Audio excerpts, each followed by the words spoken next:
Hello good evening everyone. मैं doctor Swati Sharma English सूत्रा में आप सभी का स्वागत करती हूँ। कैसे हैं आप सभी?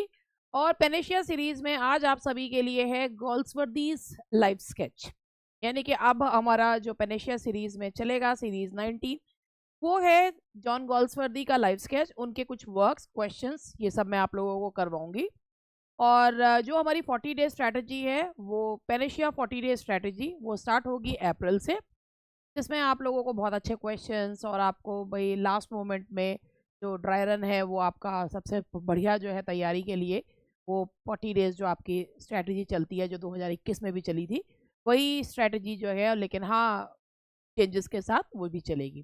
तो इसी के साथ अब मैं अपना गोल्सवर्दी का लाइफ स्केच जो है वो स्टार्ट कर रही हूँ। आज मैं कोई ऐड नहीं कर रही हूँ कि देखिए आप सभी को, जो सभी लोग जानते हैं कि मेरा एक ऐप है इसका नाम है इंग्लिश सूत्र।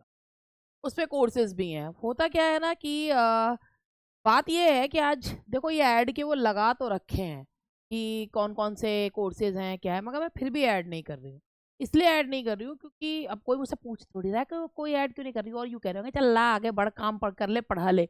तो भाई ये बात ये है कि कई बार ऐसा होता है कि ना मेरे जो कोर्सेज हैं मुझे खुद भी लगता है कि मैंने ना इतने कम पैसों के कर दिए हैं कि उनके ऐड क्या करूं। अगर किसी को अच्छा लगेगा तो वो अपने आप खरीद लेगा, नहीं अच्छा लगेगा तो कोई बात नहीं है, तो क्या ऐड करूं यार। इतने सस्ते कोर्सेज कर दिए मैंने, चाहे वो कोई सब टीजीटी का हो, प्रैक्टिस बैच हो, चाहे पीजीटी का हो।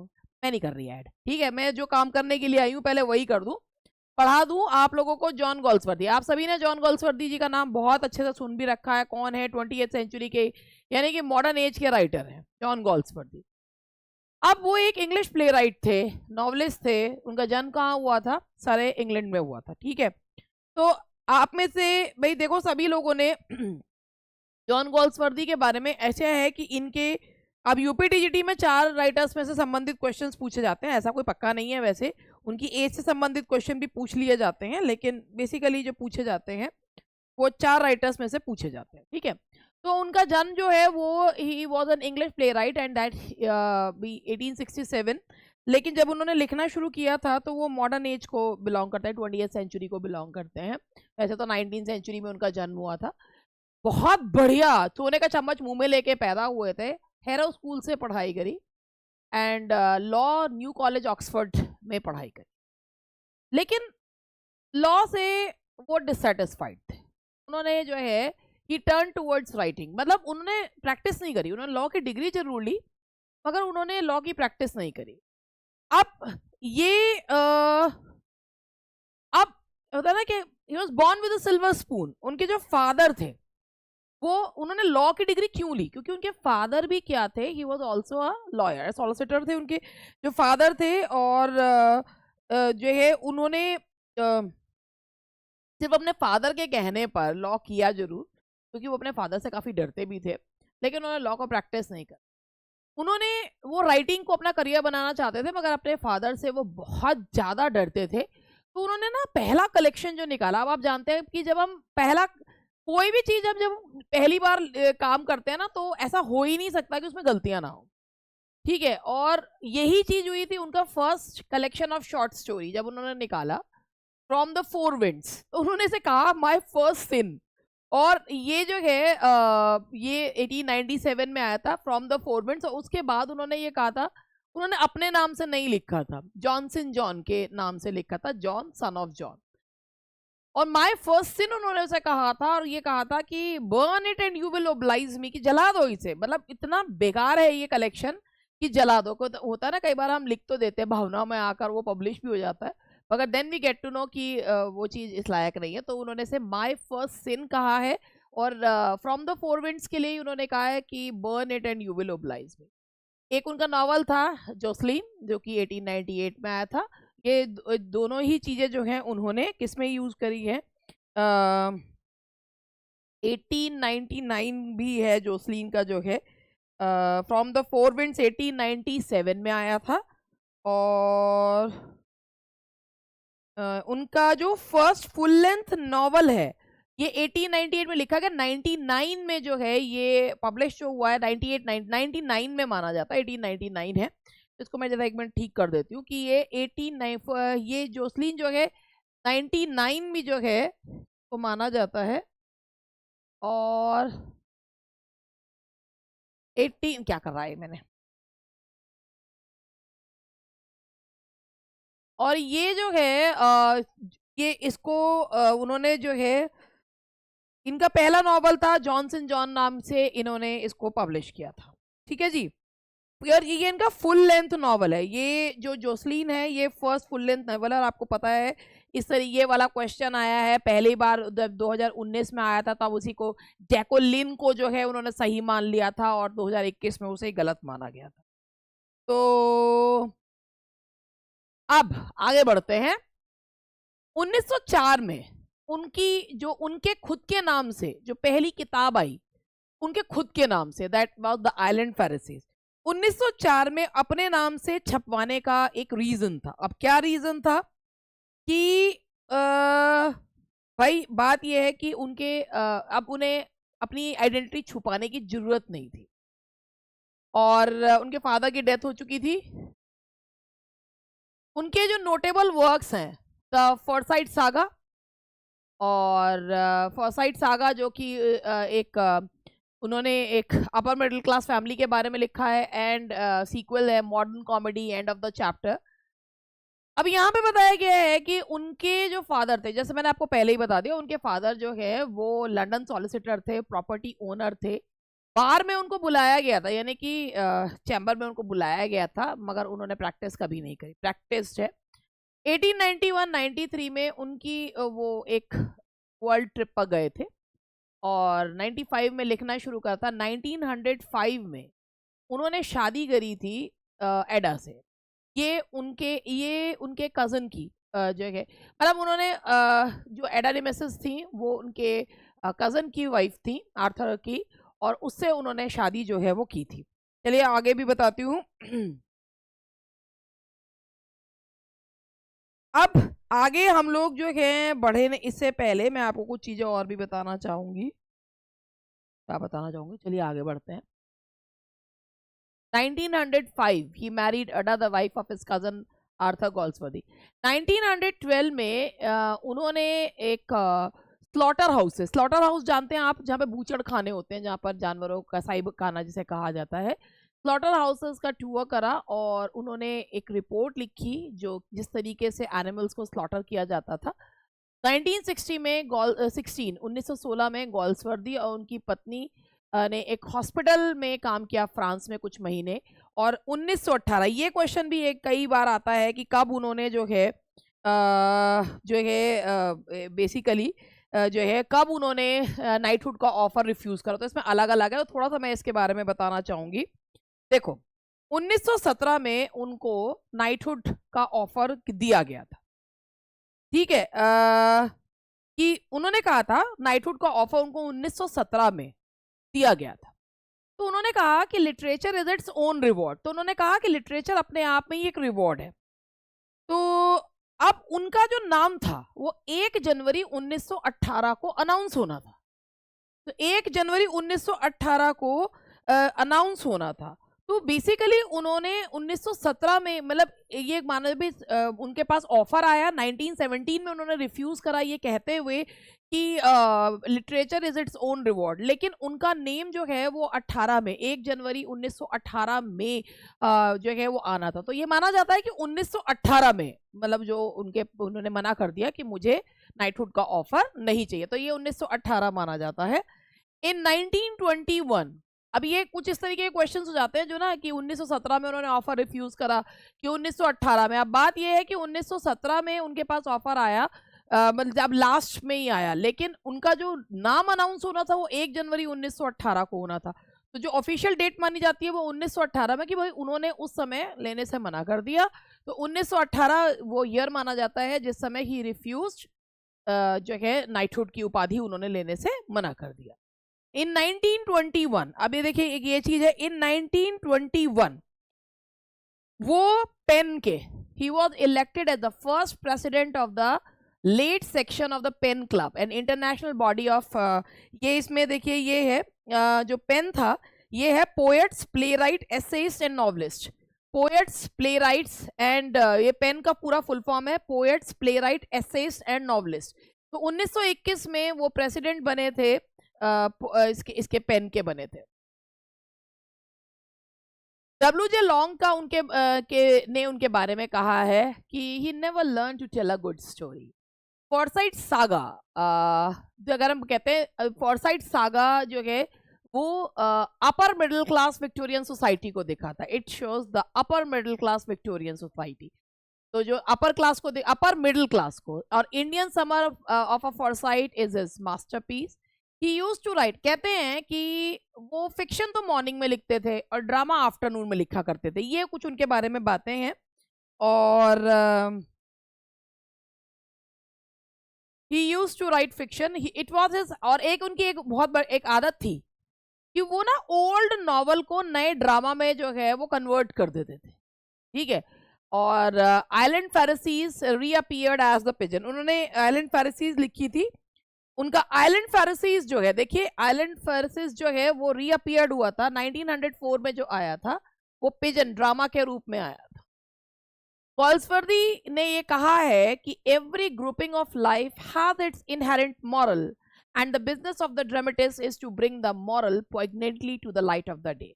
उन्होंने कहा कि जिंदगी का अपना एक मॉरल होता है और एक ड्रामेटिस्ट का ये पर्पस होता है कि उस मॉरल को लोगों के सामने लेकर आए। प्लॉट और story element was to him of no consequences. उन्होंने गोल्सवर्दी खुद ही कहते थे take care of character and action and dialogue will take care of themselves, कि अच्छा एक्शन हो, अच्छे कैरेक्टर्स हो तो भैया बात ये है कि स्टोरी अपने आप बढ़िया बन जाती है। स्टोरी अपने आप बनती चली जाती है, बनती चली जाती है और बनती ही चली जाती है। ठीक है जी, चलिए आगे बढ़ते हैं, नेक्स्ट चीज पे मूव करते हैं।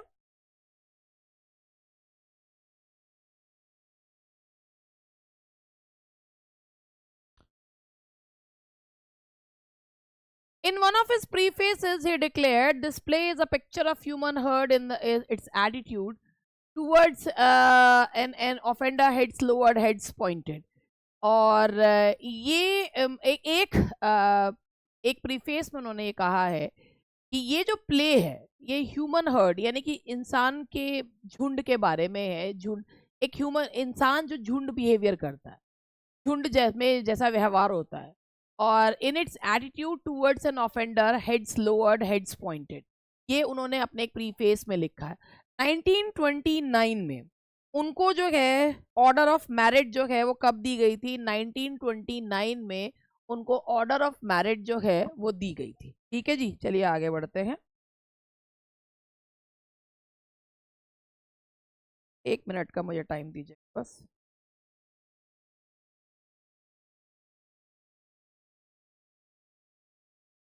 सामान गिर जाता है ना मेरा, फिर उसे उठा के रखना पड़ता है मुझे। चलिए अब हम आगे बढ़ते हैं। 1929 में order of merit was conferred on him. In 1929 DLitt was conferred on him by Cambridge and Sheffield university. कि भाई देखो ये है इन 1929। अब यहाँ पर ये भी है, ये इसमें भी इसकी ईयर्स में थोड़ा सा कंफ्यूजन रहता है कि कौन से ईयर में क्या जो है। तो एक ये चीज और आपको बता दूं,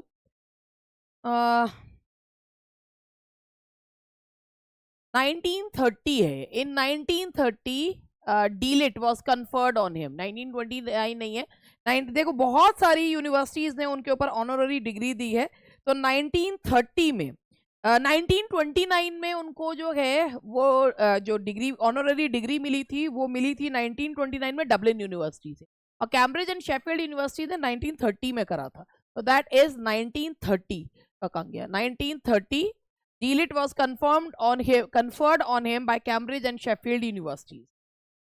और उसके बाद हम आगे बढ़ते हैं। इसके अलावा भी और यूनिवर्सिटीज ने उनको जो है वो दिया था। 1931 में Oxford university and Princeton university ने उनके ऊपर ऑनररी डॉक्टरेट्स जो हैं वो उनको दी थी। 1931 में देखिए ये है 1931 में रोमन्स लेक्चरर। 1931 में he was appointed Romanes lecturer at Oxford।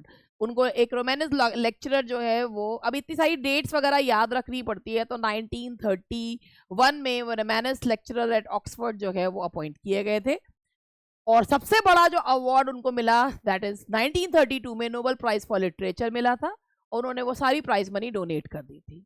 Galsworthy की मृत्यु स्ट्रोक से हुई थी, और ये वो जाने जाते हैं अपने फॉरसाइट सागा के लिए, बेसिकली वो जाने जाते हैं। और चलिए आगे बढ़ते हैं। Life of upper class British family. अगर आप ये देखो इसमें ना, ये आपको जगह जगह आएगा अपर क्लास है, अपर मिडिल क्लास है, तो ये ना आपका अपर क्लास बेसिकली जो विक्टोरियन सोसाइटी का अपर क्लास और अपर मिडिल क्लास दोनों में कहीं होता है, कहीं पे आपको अपर मिडिल क्लास मिलेगा, कहीं अपर क्लास मिलेगा। तो ये बेसिकली मिडिल क्लास का भी बहुत उच्च वर्ग जो है वो दिखाया गया है, लगभग अपर क्लास को ही दिखाया गया है। फॉरसाइट सागा जो है वो अपर क्लास विक्टोरियन सोसाइटी को दिखाता हुआ है। ठीक है जी। और ये जगह जगह आपको ये मिलेंगे कि द फॉरसाइट सागा जो है, आप जो अलग अलग बुक्स पढ़ रहे हैं, the Forsyte saga deals with the middle class Victorian society, फिर कहीं पर आपको मिलेगा Forsyte saga deals with the life of an upper class, तो आप कंफ्यूज हो जाओगे कि एक ही जगह दो दो चीजें लिखी है। तो बेसिकली ये अपर middle class British Victorian society को दिखाता हुआ है। अलग अलग बुक्स हैं, अलग अलग उसमें चीजें मिलेंगी, दोनों ही चीजें ठीक है। तो यहाँ पर आपका अपर क्लास और अपर मिडिल क्लास बेसिकली कहना चाहिए। चलिए आगे बढ़ते हैं।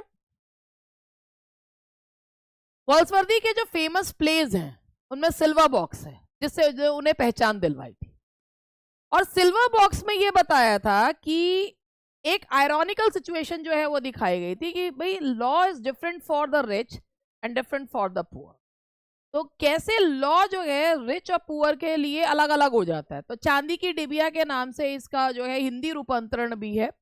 और स्ट्राइफ जो है वो लिखी गई है लेबर राइट्स पे। स्ट्राइफ जो प्ले है वो उनने, देखो इनके ना वो आ जाते हैं, देखो सिल्वर बॉक्स 1906 है, स्ट्राइफ 1909 है, और ये इंडस्ट्रियल रिलेशंस और बेसिकली स्ट्राइफ संघर्ष स्ट्राइक पर है। जस्टिस बहुत ही अच्छा प्ले है 1910 का, और इसमें ना कैदियों की और बेसिकली सॉलिटरी कन्फाइनमेंट की जो उन्होंने जिसके उसके बारे में जो कमेंट्री दी है, कहते हैं कि इसके बाद सॉलिटरी कन्फाइनमेंट के जो नियम हैं वो चेंज किए गए थे जस्टिस। और जस्टिस जो प्ले है ना उसका टाइटल आयरॉनिकल है। जस्टिस तो इसमें होता ही नहीं है, तो जस्टिस का टाइटल इज आयरॉनिकल। तो लॉयल्टीज जो है वो anti Semitism, hatred of Jewish people के बारे में है। बेल्जियन पाम्स ऑनर मिला था। द मैन ऑफ प्रॉपर्टी, ये एक इंपॉर्टेंट पॉइंट है। द मैन ऑफ प्रॉपर्टी में उन्होंने ना एक नए तरीके का फिक्शन जो है वो क्रिएट का है। जो हीरो दिखाया है ना उन्होंने स्वामीज फॉरसाइट जो दिखाया है, vices and virtues of his hero Swami is against the vices and virtues of the other। उन्होंने एक दिखाया कि मैन ऑफ प्रॉपर्टी जो इनका 1906 का नॉवल है, उसके बाद फॉरसाइट सागा में नॉवल बहुत बाद में आया था। तो स्वामिस फॉरसाइट जो है उसके गुण और अवगुण और बाकी और कैरेक्टर्स के गुण और अवगुणों के बीच में एक बैलेंस, एक जो है बैलेंस दिखाया है।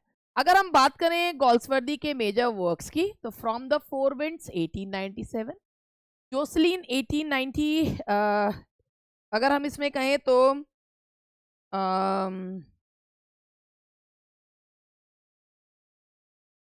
1898 भी, और मैंने अभी आपको बताया 1890 अलग अलग किताबों में अलग अलग जगह दे रखा है। 1898 भी है, 1899 भी है। अब दो मेरी खुद की भी किताब है तो वो अलग अलग उसमें है। अब मैं क्या करूँ, 98 99 डाल देती हूँ। तो 98 भी है और 99 भी है, लेकिन कहीं पे 98 दिया हुआ, कहीं पे 99 दिया हुआ, आप क्या कहें इसको। Villa Rubein 1900, a man of Devon 1901। Novels Jocelyn, Johnson John के नाम से। Villa Rubin and Other Stories is a collection of novels and stories in which he started to find his own voice. These were written in imitation of, ये देखिएगा ये point है, Villa Rubin and Other Stories, ये देखिए ये वाला point है, Villa Rubin and Other Stories। Villa Rubin and Other Stories जो है वो collection of novels and stories है, जिसमें उन्होंने started to find his own voice, जिसमें उन्होंने अपनी आवाज, मतलब उन्होंने अब जो वट एवर ही फेल्ट वो उन्होंने लिखा है।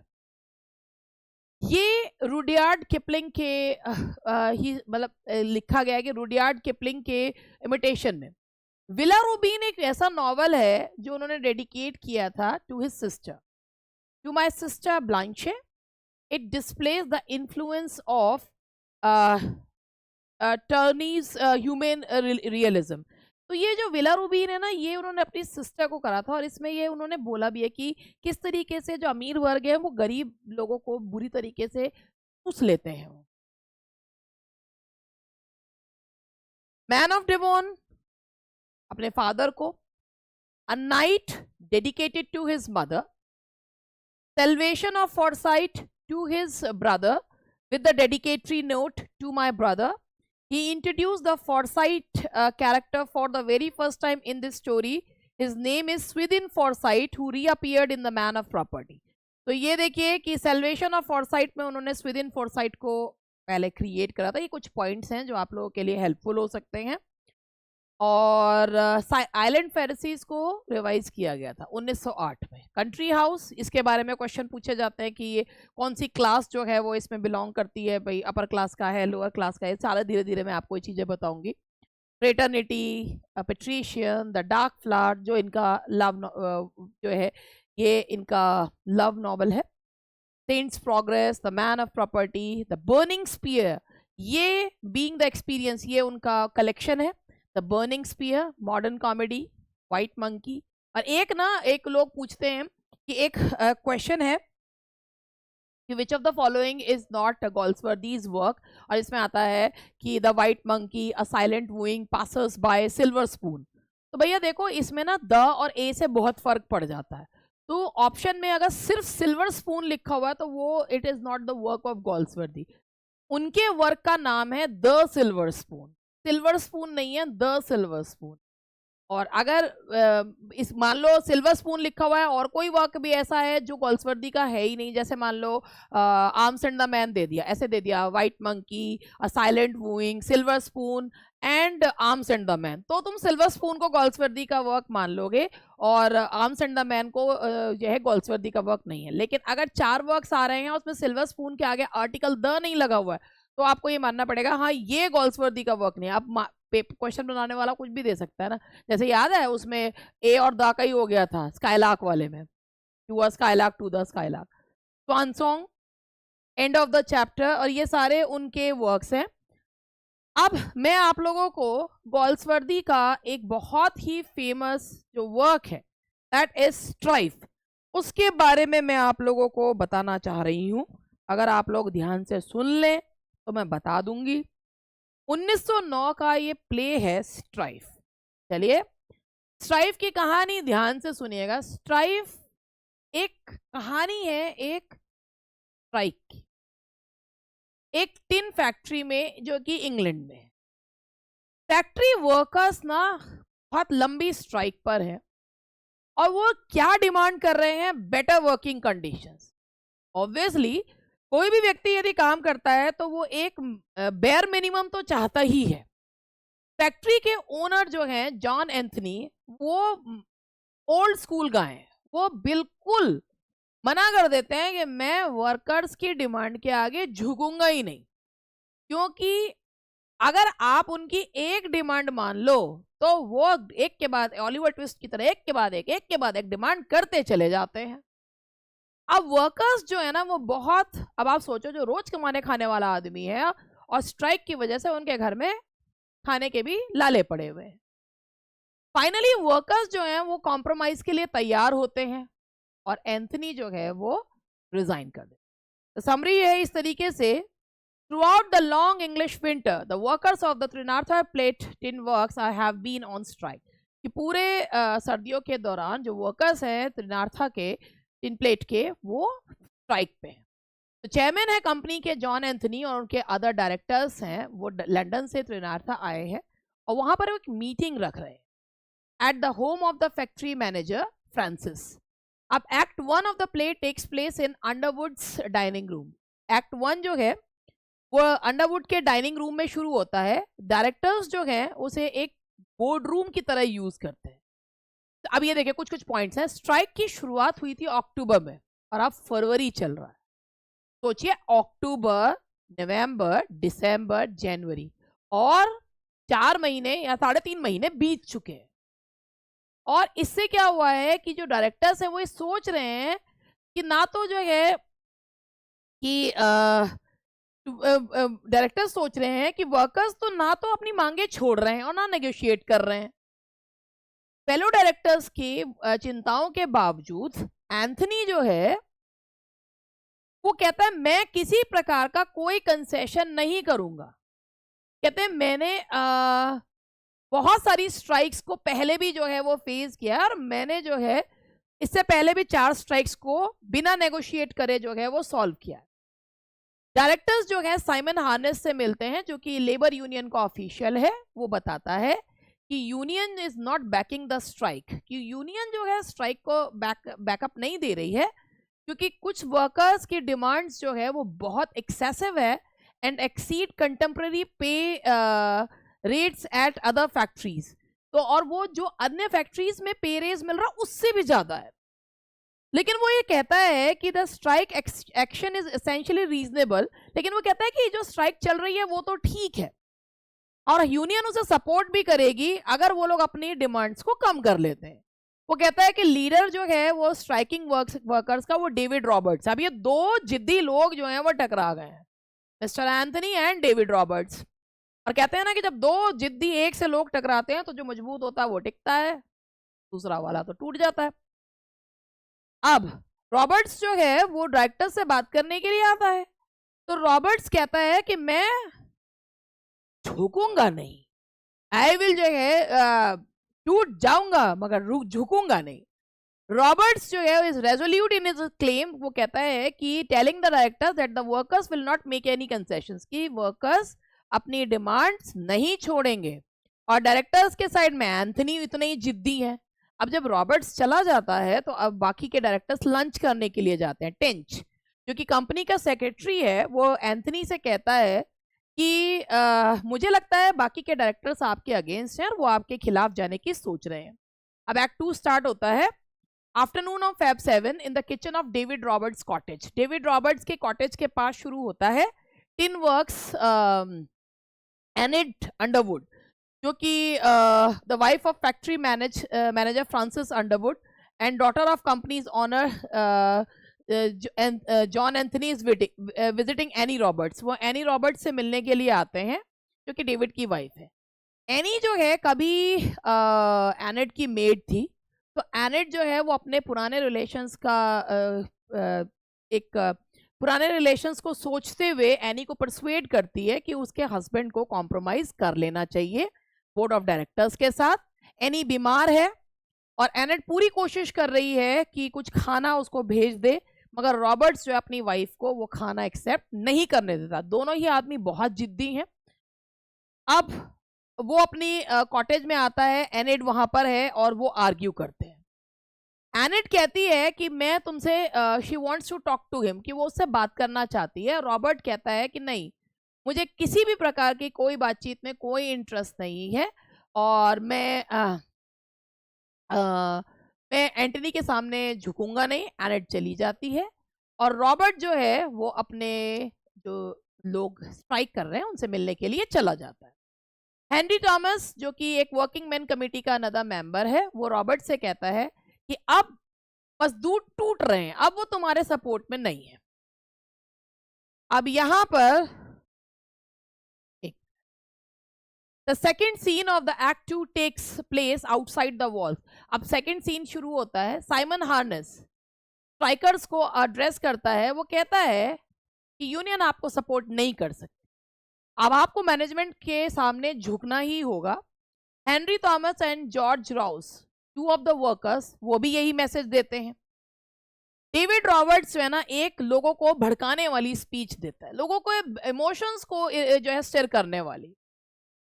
वो कहता है कि हम केवल अपने अपने इंटरेस्ट के लिए नहीं कर रहे, मगर हम उस सिस्टम के खिलाफ खड़े हो रहे हैं जो हम वर्कर्स को लगातार क्रश कर रहा है। और जहां भी एक गरीब आदमी है और वो अपने अधिकारों के लिए नहीं लड़ रहा है, वहां पर उसको पीसा जा रहा है। वो कहता है कि मैंने ना वो हार उन डायरेक्टर्स की आंखों में देखी है। और अगर हम एक हफ्ते और इस स्ट्राइक को बनाए रखते हैं ना तो हम जीत जाएंगे। जैसे ही रॉबर्ट्स जो है वो क्राउड से ये बात कहता है, तभी एक खबर आती है कि एनी की मृत्यु हो गई। जॉर्ज जो है वो और लोगों से कहता है कि जैसे आज रॉबर्ट्स की वाइफ की डेथ हुई है ना, कल को हमारे घरों में भी यही होगा। और बाकी के लोग, अब इतना रोज कमाने खाने वाला आदमी कहां तक स्ट्राइक करके बैठेगा, कितना उसके जमा पैसा होगा जो वो खा लेगा।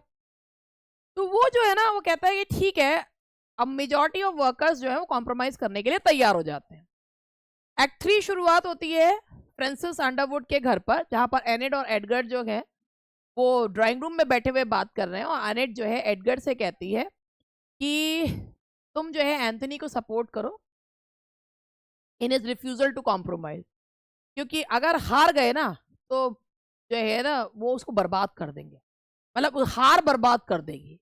और moreover she has felt less sympathy for the workers since her visit to Annie. और अब वो ना वर्कर्स के प्रति इतनी सिंपैथी फील नहीं करती। Madge Thomas comes to see Annie that, अब एक मैच थॉमस आके बताते हैं कि एनी की तो मृत्यु हो गई, और bitterly adding that she considers Anthony and Enid herself responsible for the young women's death. और वो कहता है कि मुझे लगता है कि एनी की डेथ के लिए तुम और तुम्हारे पिता दोनों ही जिम्मेदार हैं। लॉन्ग आर्ग्यूमेंट्स होते हैं। एक डायरेक्टर एंथनी से कहते हैं कि आप तुम बूढ़े हो चुके हो इस कंपनी को चलाने के लिए, और board votes to refer the dispute to Harness and ask him to reach. आप बोर्ड हार्नेस से कहते हैं आप now it's your turn to reach an agreement. Anthony promptly कहता है मैं, अगर आप लोग मेरी बात नहीं मानते तो लो, मैं तो इस्तीफा दे रहा हूं। और हार्नेस आता है कमिटी के स्ट्राइकर्स की कमिटी के साथ और कहते हैं कि रॉबर्ट्स अब उनके साथ नहीं है क्योंकि उसकी पत्नी की मृत्यु अभी अभी हुई है। रॉबर्ट्स जो है वो कहता है, लेकिन रॉबर्ट्स अब वापस आ जाता है और कहता है मेरे आदमी कभी हार नहीं मानेंगे। हार्नेस कहता है कि मजदूरों ने तो आप कॉम्प्रोमाइज कर लिया है, और वो उसे अग्रीमेंट की कॉपी दिखाता है। जब रॉबर्ट्स कहता है कि that Anthony would never put his name to such an agreement, कि एंथनी कभी इस अग्रीमेंट पे अपना नाम नहीं लिखेगा, तो वो दोनों कहते हैं कि एंथनी लीव्स, दोनों के दोनों ना, एंथनी और रॉबर्ट्स एक दूसरे को देखकर सिर झुकाते हैं कि इस तरीके के कॉम्प्रोमाइज पे टूट जाऊंगा मगर झुकूंगा नहीं, कभी एंथनी साइन नहीं करेगा। जब वो चला जाता है तो टेंच कहता है Harness says that the agreement they have just reached is the same as the one two of them worked out together before the strike begin. कहते ये वही तो एग्रीमेंट था जो the same as the one the two, हमने जो पहले बनाया था ये वही तो था एग्रीमेंट। 4 महीने बाद भी जब इसी एग्रीमेंट पे समझौता होना था तो स्ट्राइक का मतलब क्या था?